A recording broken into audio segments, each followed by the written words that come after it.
Trump just ordered massive arrest. Here's what's happening at DC airport right now.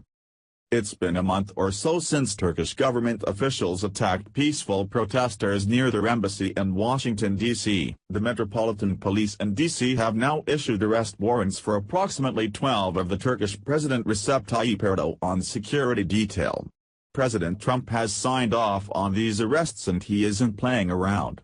Rumors indicate that Erdogan gave his guards permission to rough up those who were protesting. Metro Police Chief Peter Newsham gave the media the 12 names of those Turkish citizens involved in the attack. 4 private individuals were allegedly part of the attack as well. The incident occurred back in mid-May and 9 protesters were injured. Of those involved, 9 are Turkish security guards, 3 are Turkish National Police, 2 are Canadian citizens, and 2 are Turkish Americans. Newsham said, "If they attempt to enter the United States, they will be arrested."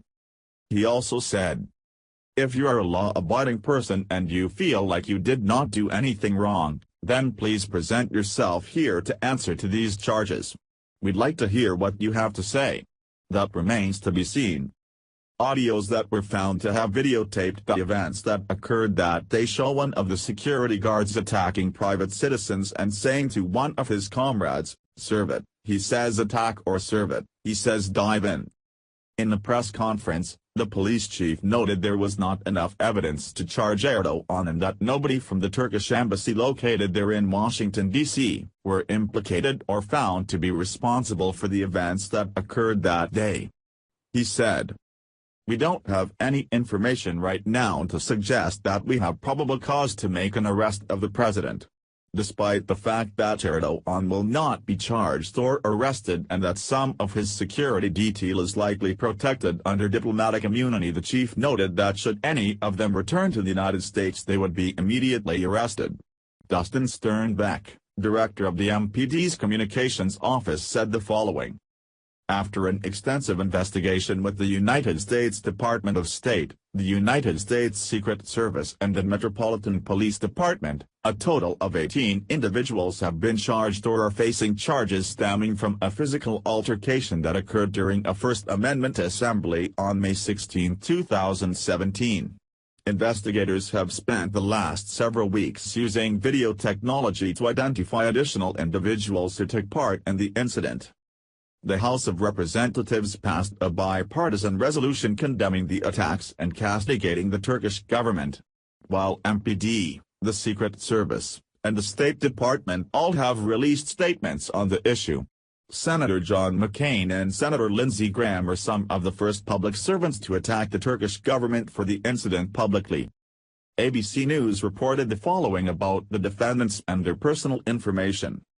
2 of the defendants are American citizens and were arrested yesterday.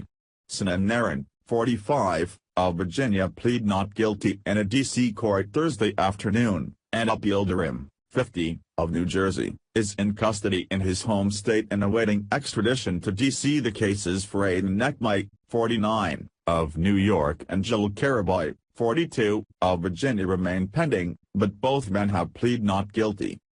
In a statement by the Turkish Foreign Ministry, they defended themselves by saying, "This decision taken by U.S. authorities is wrong, biased and lacks legal basis. This incident would not have occurred if the U.S. authorities had taken the usual measures they take in similar high-level visits, and therefore that Turkish citizens cannot be held responsible for the incident that took place." One member of the House Foreign Affairs Committee was extraordinarily happy, and that was California member Representative Ed Royce, who said, "I am encouraged by the U.S. Attorney's action. The State Department should double down on efforts to help bring these individuals to justice. These types of unprovoked attacks on innocent Americans and their constitutional rights can never happen again."